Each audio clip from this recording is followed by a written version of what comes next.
Hey, folks, it's your buddy Mike Messier. It's Mike's Instant Movie Review. Saw a couple of movies last night. Thought I'd review them for you. Why didn't I review in the car, in the parking lot after seeing the films? My phone was deceased. My phone was dead last night, so I could not review in live time the two films I saw last night.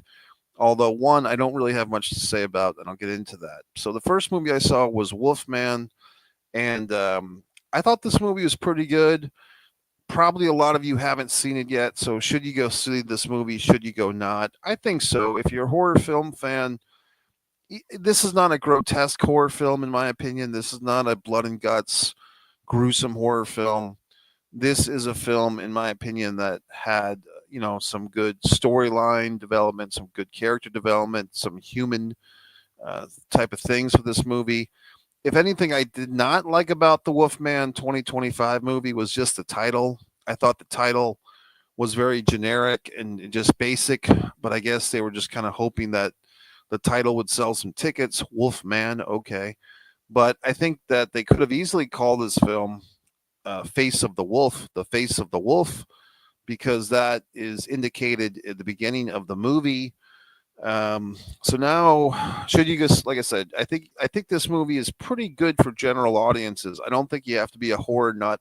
A lot of times I say this about a lot of horror films. If you're a horror fan, you want to go see this horror film. You want to go see that horror film. If you're not a horror fan, don't go see this one.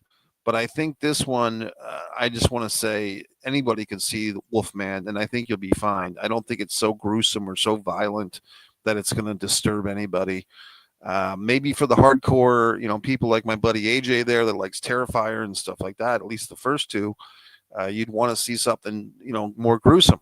But I think Wolfman's very good. Now I'll get into some of the spoilers of the show.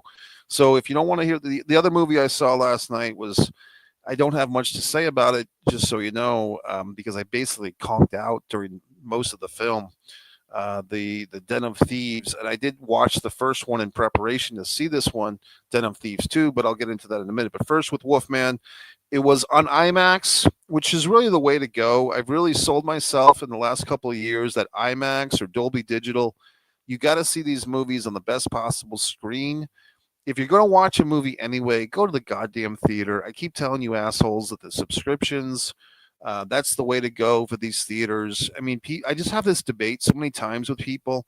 Oh, I don't go to the movies that often. Well, shit for brains. If you paid the $20 a month for the subscription, you probably would go to the theater more often and you'd probably enjoy it. But I have this endless conversation with a mountain full of idiots, and I try to tell them what to do and they don't listen.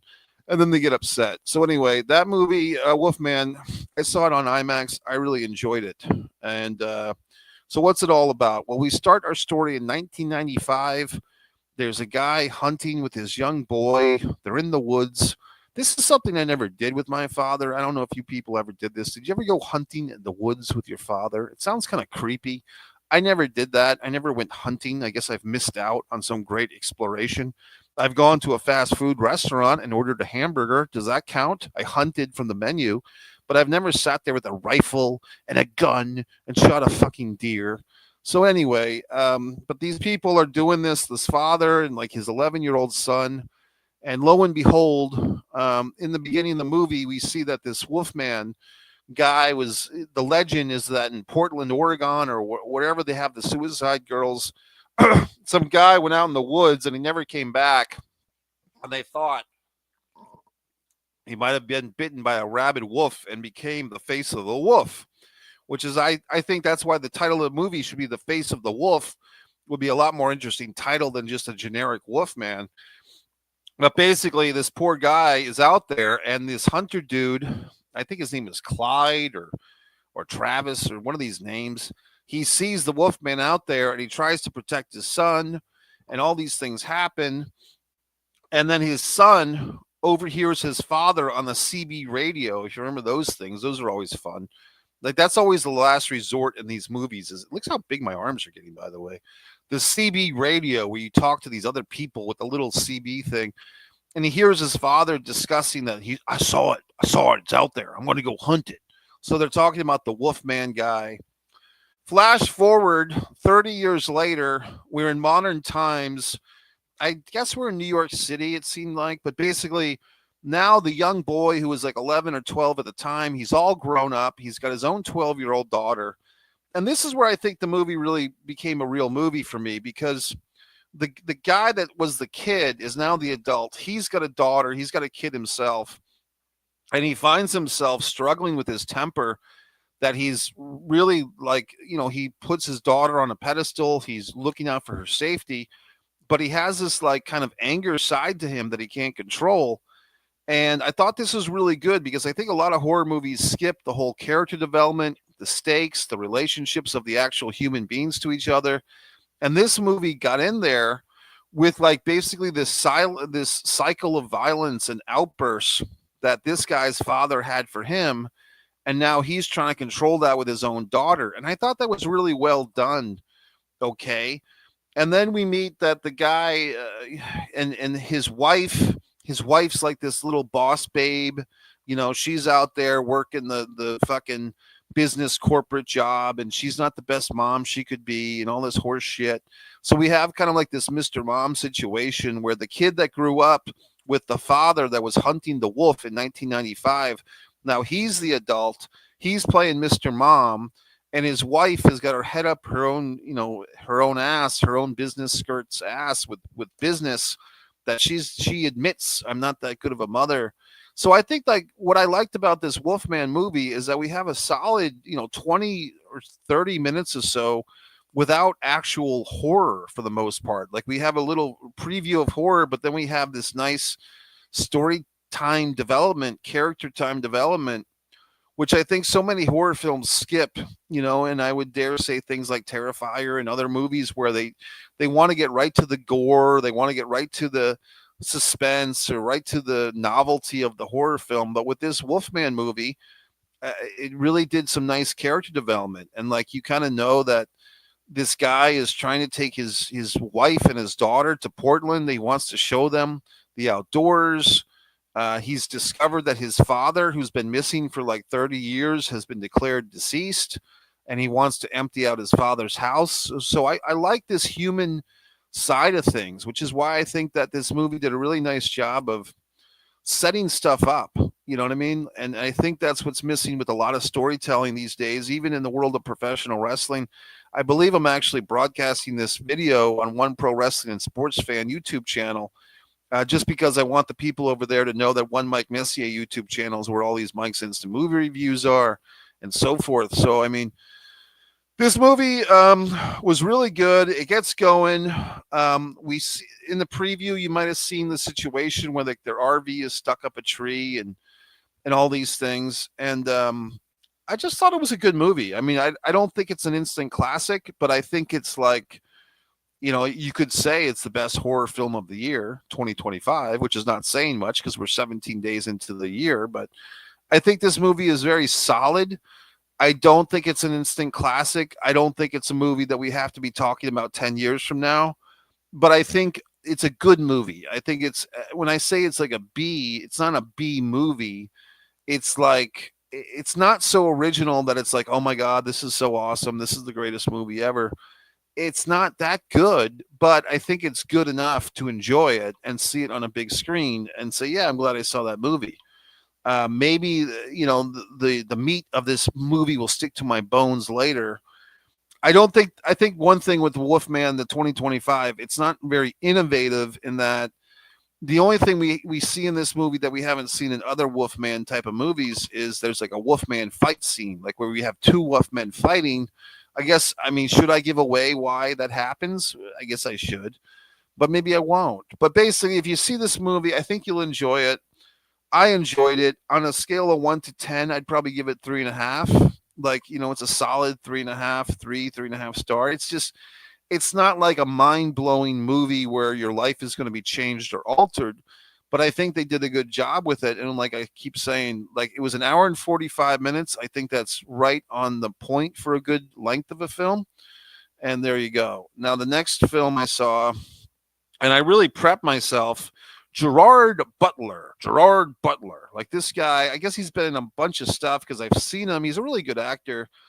This previews and this hype for this Den of Thieves 2 Pantera was all over the place. I guess it was just commercials. but it got me all worked up. And I'm like, did I miss something with the first one? So this week, I made a point. I have the Max app, and I said, okay, I'm going to watch the Den of Thieves from like 2018 or 2019. It's good. It's just really, really long. And I think with the Den of Thieves, the first movie that I watched this week, never really heard of it the first time, but I guess one thing I liked about the movie was the whole idea of like the double agent or the rat, like the bad guy who gets brought in by the cops, and the cops are trying to make him like be a squealer or a rat on his buddies and stuff. And I thought that was really good. One thing I noticed, and I might have to look for other YouTube videos, but in the first Den of Thieves movie, there's like a big fight out, a big shootout scene between, I guess, the bad guys and the other bad guys, because the cops are kind of bad guys too in this thing. But they're having this big shootout in the middle of traffic, like a traffic jam, and all the pedestrian cars don't seem to have actually any people in them. Because like Gerard Butler and all the other characters, like Ice Cube's son, they're all saying, stay down, stay down. They're yelling at the civilians to stay down in their vehicles, but there's no civilians screaming.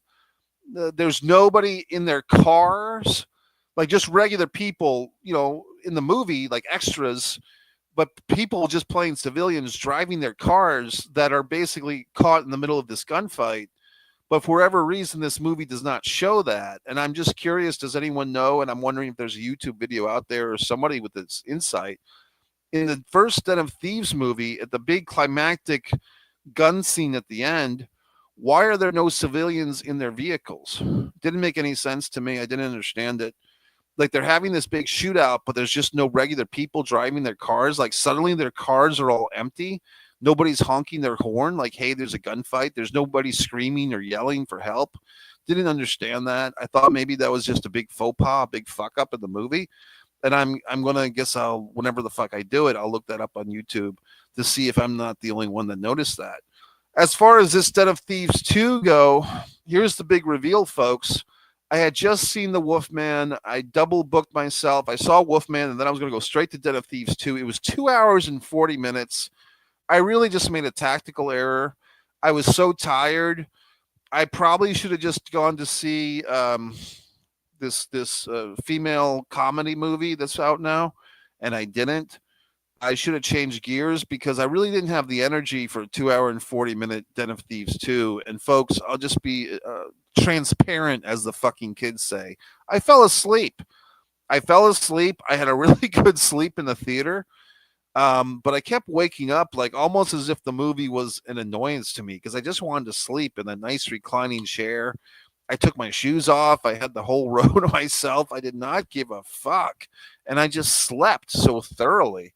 And Gerard Butler for all the, I mean, I do like him as an actor, and he has like this very swarthy nose and his beard and everything, but this movie just did not, I don't know. I think it's like the first one was 2 hours and like 40 minutes. This one's like, can you make your goddamn movies a little shorter, please? I mean, it seems very self-indulgent for these Den of Thieves movies to be so long. Anyway, folks, that's it. So, I mean, if you were going to see one of these two movies this week, I guess I would go with, I think the Den of Thieves movies, they're trying to become like a Fast and the Furious type of franchise. That's how it's feeling anyway. Like, oh, this is so awesome and this is so great. Everyone's going to love this. I don't know. I mean, am I missing something? Because it kind of feels like just this exercise in indulgence or whatever the fuck. I mean, it feels like they think it's a great movie and they're trying to convince me that I'm supposed to think it's a great movie.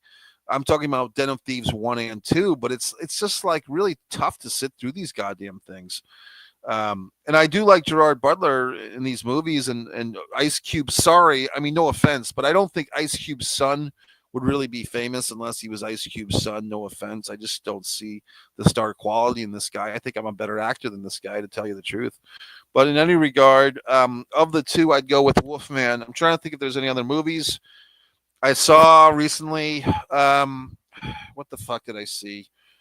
I saw something. The one with the people on the boat, the ship or whatever the fuck. That was pretty good. And then I saw the Last Showgirl. That was pretty good. So MikeMessier.com. Have a good weekend.